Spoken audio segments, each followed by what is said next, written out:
नरेंद्र मोदी की सोच में मुसलमानों को लेकर और हिंदुस्तान को लेकर जो बुग़्ज़ है, जो बुराइयाँ है, आज मैं साबित कर दूंगा कि आतंकवादाना सोच का मालिक है नरेंद्र दामोदर दास मोदी और उसके मानने वाले। अस्सलाम वालेकुम, मैं हूं उस्मान, आप देख रहे हैं सच्ची खबरें। एक छोटा सा पहले आपको इंटरव्यू सुनाता है न्यूज़ रिपोर्टर का, कुछ पहिया न्यूज़ रिपोर्टर, जो एक मुसलमान से पूछ रहा है कि तुम भारत माता की जय क्यों नहीं बोलते हो। भारत को माता कहने वालों के लिए मेरा सवाल है कि तुम्हारा पिता कौन है, पहले ये बताओ, क्योंकि पिता नहीं तो माता नहीं। तो भारत अगर तुम्हारा माता है तो हमको पिता भी बताओ, पिता कौन है। हम जोड़े में मानते हैं, माता को विधवा मानना हमारे में नहीं चलता। भारत, हिंदुस्तान हमारी सरजमीन है, हिंदुस्तान हमारे मजहब का हिस्सा है, इसलिए हम हिंदुस्तान जिंदाबाद के नारे लगाते हैं। देखिए इस वीडियो को। भारत माता की जय। अरे यार, कौन बोलता है कि नहीं बोलते हैं? आप बोल के तुम मेरे मुंह में अपना जबान डालोगे क्या? जबरदस्ती करवाओगे किसी को? फिर तुम हिंदुस्तान में रहते हो ना जी? मैं तो हिंदुस्तान में, तो भारत में नहीं रहते हो? भारत में भी रहता हूँ मैं। फिर कैसे बोलते हो? भारत माता की जय बोलना क्या गलत है? भाई, हिंदुस्तान की जय बोलेंगे तो क्या गलत है? भारत माता की बोलेंगे तो क्या गलत है? भारत माता है ये। माता क्यों मानेंगे हम? ये हमारा देश है, देश को माता बोलेंगे। भारत माता नहीं है। माता नहीं है, हम माता नहीं मानते। आप मानते हो, हम माता नहीं मानते। हम भारत देश मानते हैं और देश से मोहब्बत हमारा आधा ईमान है। देश से मोहब्बत हमारा आधा ईमान है। इसके लिए मरेंगे, कटेंगे, जिएंगे, दूसरे को मारेंगे और मर भी जाएंगे इसी देश के लिए, और मर करके इसी मट्टी में दफन करेंगे। आप तो जलते हो, पानी में बह जाते हो, पता नहीं पाकिस्तान चले जाते होगे आपकी लाश। हमारी लाश तो इसी जमीन में रहती है और सैकड़ों साल रहती है, जब तक हड्डी भी सुरमा न बन जाए तब तक हम इसी देश में रहते हैं। और आपको जला करके पानी में बहा दिया जाता है और वो पानी पाकिस्तान पहुंच जाता है। अब बताओ कौन ज्यादा मोहब्बत करता है देश से? माता नहीं मानते हम। हाँ, माता उसी को मानते जिसने मुझे पैदा किया, वो मेरी माँ है। ठीक है, भारत हमारा देश है, हम इसकी मोहब्बत करते हैं, इसके लिए हिंदुस्तान जिंदाबाद, कटेंगे। हिंदुस्तान जिंदाबाद। ये था एक मुसलमान जो बता रहा है कि हिंदुस्तान हमारी जमीन था, हमारी जमीन है और हमारी ही जमीन रहेगा, और हम यहाँ मर मिट कर गल जाएंगे, लेकिन यहाँ से नहीं जाएंगे, और हमारे गले हुए पार्टिकल्स इसी मिट्टी में रहेंगे कयामत तक। हम यहाँ से नहीं जाएंगे, हम तुम्हारी तरह बहकर पाकिस्तान नहीं जाएंगे, हम तुम्हारी तरह बहकर किसी और मुल्क में नहीं जाएंगे, हम तुम्हारी तरह चापलूसी और मक्कारी करने किसी और जगह नहीं जाएंगे। हम यहीं के थे, यहीं के हैं और यहीं के रह जाएंगे। ये सोच मुसलमानों की है, लेकिन हमारे प्रधानमंत्री ने, जो आज देश का प्रधानमंत्री है, उग्रवादी, उसने हिंदुस्तान में क्या सोच पैदा किया है, ये एक वीडियो देखिए, फिर मैं आपको तफसील से समझाता हूँ, और इसके बाद में मैं आपको और भी कुछ चीजें दिखाऊंगा। देखिए इसको। मैं इस सभा के माध्यम से देश के नौजवानों को कह रहा हूं, आप सोचिए 20, 22, 25, 27, 30 साल के नौजवान, क्या है आपका भविष्य? किसके हाथों में आपका भविष्य है? क्या यही मौत के सौदागर हिंदुस्तान का कब्जा करेंगे और आपका भविष्य बनेगा? अब आईटी में आपका दिमाग कितना तेज चलता होगा, आप फाइनेंशियल व्यवस्था कितनी तेज चलते होंगे, लेकिन अगर देश आतंकवादियों के कब्जे में होगा तो आपका कोई भविष्य नहीं मित्रों। और जिनकी जवानी पूरी हो गई है, उनको आपकी जवानी की परवाह नहीं है दोस्तों। उनको आपके कल की चिंता नहीं है, उनको आपके भविष्य की चिंता नहीं है। और इसलिए मैं देश के जवानों को कहना चाहता हूं, मित्रों, मैंने ठान के रखी है, जब तक मेरे अंदर प्राण है, मैं मौत के सौदागरों को चुन चुन करके दिखाऊंगा।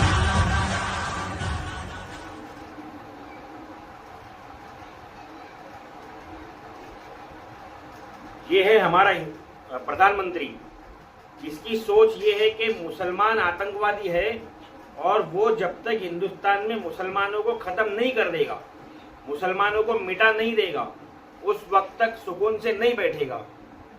एक भी मुसलमान का इंसिडेंट ऐसा बता दो, अगर बताओगे तो मैं साबित कर दूंगा कि वो बीजेपी पार्टी के लिए काम करता था और बीजेपी पार्टी के बोलने पर उसने दंगा फैलाया, बीजेपी पार्टी के बोलने पर उसने बम फोड़ा।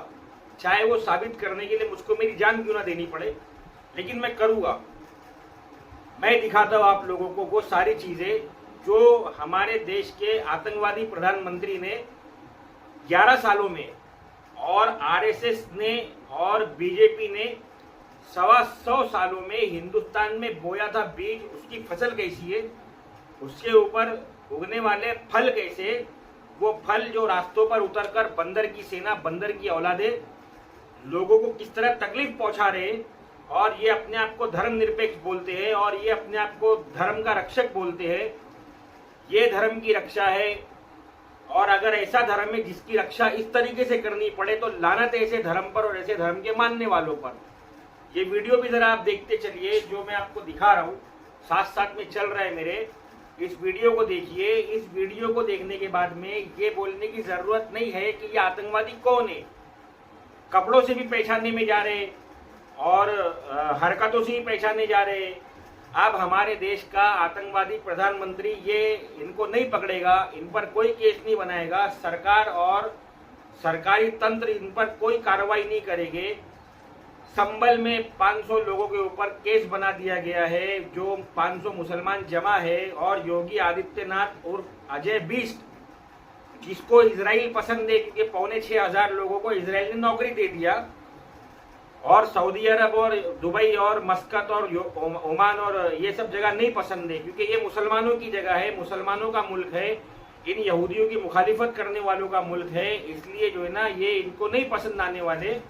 उस योगी आदित्यनाथ ने 500 से ज्यादा लोगों को संभल में गिरफ्तार करके जेलों में भर दिया, उसमें औरतें भी है, वो मुसलमान है, उनका ये कसूर है। दंगा खुद ने फैलाया और उन्हीं को उठवा लिया। इन आतंकवादियों को, इन बंदर की औलादों को कौन जमा करेगा, कौन इनको सजा देगा, कौन बताएगा ये लोग आतंकवादी है। जेल से कुछ लोगों ने, कुछ हिंदुओं ने, हिंदू आतंकवादियों ने अपील की, लेटर लिख कर दिया कि हम निर्दोष है। तो योगी आदित्यनाथ उर्फ अजय बिष्ट उनकी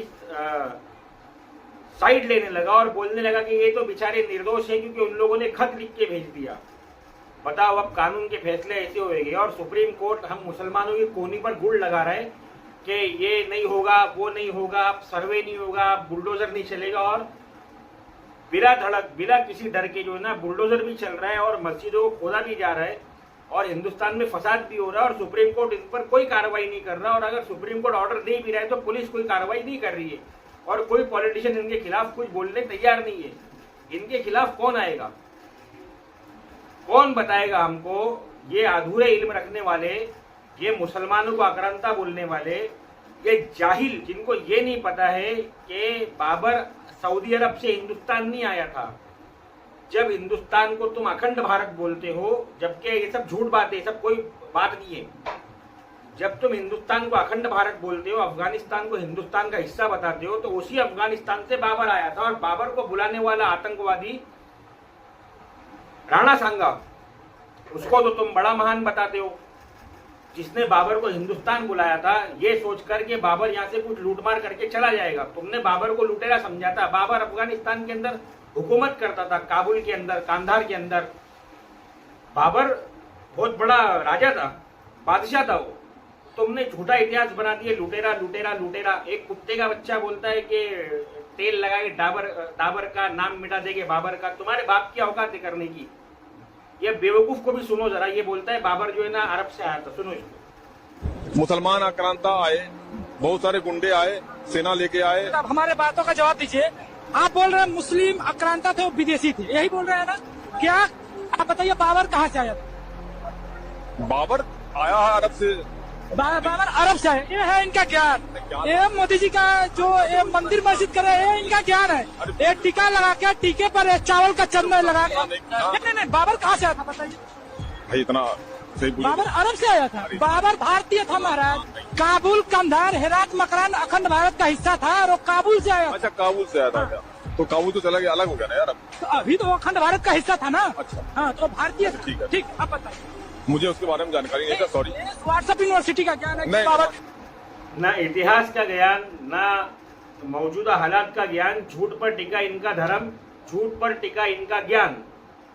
ये व्हाट्सएप यूनिवर्सिटी के प्रोफेसर थे। इनके नजदीक बाबर अरब से आया था, बाबर अरबी था। अफसोस है। और ऐसा ज्ञान बांटकर ये सो कॉल्ड हिंदू हिंदुस्तान के अंदर जो हिंदुस्तान के मूल निवासी है, जिसको ये लोग चमार और दलित बोलते, उन पर जुल्म ढा रहे थे, आज ये मुसलमानों पर जुल्म ढाने का सोच रहे हैं। मुसलमानों का सब्र छोटा है बच्चों, मुसलमानों में ज्यादा सब्र नहीं होता और मुसलमान बहुत जल्दी रिएक्शन करता है। तुम देश को आग मत लगाओ देश को आग। हम पहले गर्त में जा चुके। बाबर और अकबर और हुमायूं और औरंगजेब के टाइम पर जो है ना, हिंदुस्तान सोने की चिड़िया कहलाता था, और आज इस सोने की चिड़िया की इज्जत लूटकर इसको नंगा करके और इसका कत्ल कर दिया गया है जब से ये पंडितों के हाथ में आया है। ये रास्तों पर दंगे फैलाने वाले, ये जेएनयू के अंदर और ये दिल्ली में जो जामिया है उसके अंदर और ये शाहीन बाग के अंदर, ये आतंकवादी सब छूटे खुले घूम रहे हैं। इन पर कोई कार्रवाई नहीं की गई है। जिसने डराने के लिए पिस्तौल निकाला था और हवाई फायरिंग किया था, शाहरुख पठान, वो जेल में जमा है, उस पर केस हो गया है क्योंकि मुसलमान है। देखो, मैंने मेरा काम कर दिया बताकर। मैंने नरेंद्र दामोदर दास मोदी की सोच और उसके करतूत बता दिया आप लोगों को। मेरी बात समझ में आई हो तो इसको शेयर जरूर करना। बहुत मेहनत करके जो है ना, मैं पुराने वीडियो ढूंढ कर लाता हूँ और सबूत के साथ बात करता हूँ। और मेरे चैनल को सब्सक्राइब जरूर कीजिए। अस्सलाम वालेकुम वरहमतुल्लाहि वबरकातुहू।